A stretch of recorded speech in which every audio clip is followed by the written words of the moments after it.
दोस्तों, जीवन में हमारे व्यवहार और वाणी का कितना प्रभाव रहता है, ये हम सब जानते हैं। चाहे हम मौजूदा स्थान पर उपस्थित रहे या ना रहे, जो भी हम बोलते हैं उसका असर दूसरे पर और हमारे जीवन पर किस हद तक होता है, ये सोचने की बात है।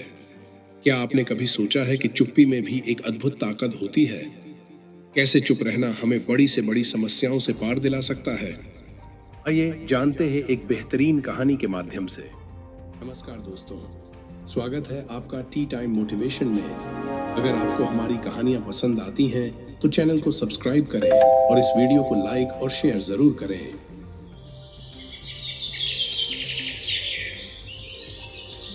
एक समय की बात है, एक छोटे से गांव में एक साधु महाराज रहते थे।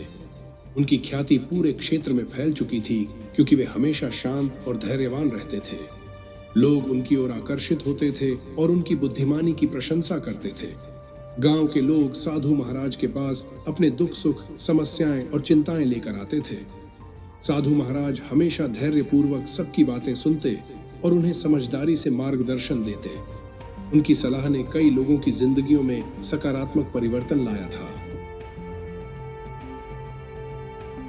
गांव के कुछ नवयुवकों ने साधु महाराज की परीक्षा लेने का निश्चय किया।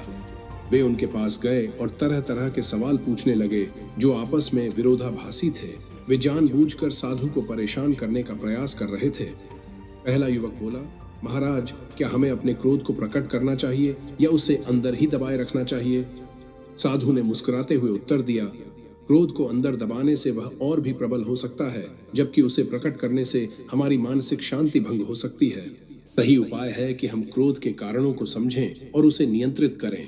दूसरा युवक बोला, महाराज, क्या हमें हमेशा सच बोलना चाहिए, भले ही वह किसी को आहत कर दे?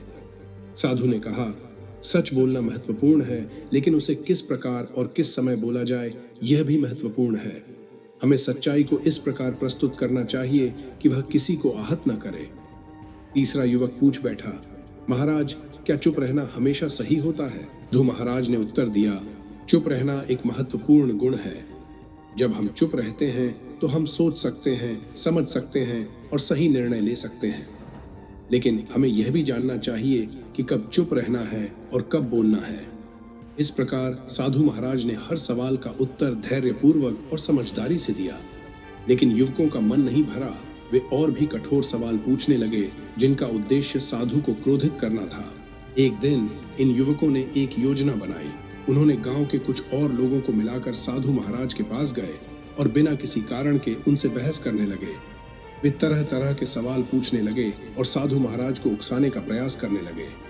साधु महाराज ने पहले कुछ देर तक धैर्यपूर्वक उनके सवालों का उत्तर दिया, लेकिन जब उन्हें लगा कि युवक उन्हें जानबूझकर परेशान कर रहे हैं तो उन्होंने अपनी आंखें बंद कर लीं और चुप हो गए। उन्होंने कोई उत्तर नहीं दिया। युवक सोचने लगे कि साधु महाराज अब हार मान गए हैं। कुछ देर बाद एक वृद्ध व्यक्ति वहां आकर युवकों से बोला, क्या तुम समझे कि साधु महाराज चुप क्यों हो गए?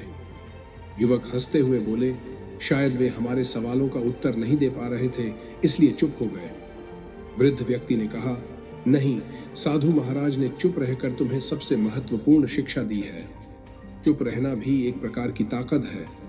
जब स्थिति तनावपूर्ण हो जाए और किसी समाधान की संभावना न हो तो चुप रहना सबसे अच्छा उपाय है। चुप रहकर हम अपने अंदर की शांति को बनाए रख सकते हैं और दूसरे को भी शांत कर सकते हैं। युवकों को अपनी गलती का एहसास हुआ और वे साधु महाराज से क्षमा मांगने लगे। साधु महाराज ने मुस्कुराते हुए कहा, जीवन में कई बार हमें बोलने की अपेक्षा चुप रहकर अधिक हासिल हो सकता है। चुप्पी एक शक्तिशाली हथियार है जो हमें मानसिक शांति और संतुलन प्रदान करता है।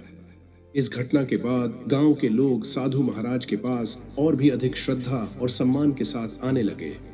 उन्होंने चुप रहने की ताकत और उसकी महत्ता को समझा और अपने जीवन में इसे अपनाने का प्रयास किया। साधु महाराज ने अपने जीवन के हर पल में यह सिखाया कि चुप रहना केवल मौन रहना नहीं है, बल्कि यह हमारे भीतर की शक्ति को पहचानने और उसे सही दिशा में उपयोग करने का तरीका है। जब हम चुप रहते हैं तो हम अपनी आत्मा की आवाज को सुन सकते हैं और सही निर्णय ले सकते हैं। इस प्रकार साधु महाराज की शिक्षा और उनके उदाहरण से गांव के लोग चुप रहने की ताकत और उसकी महत्ता को समझ गए। उन्होंने अपने जीवन में इसे अपनाया और अपने रिश्तों में अधिक समझदारी और शांति लेकर आए।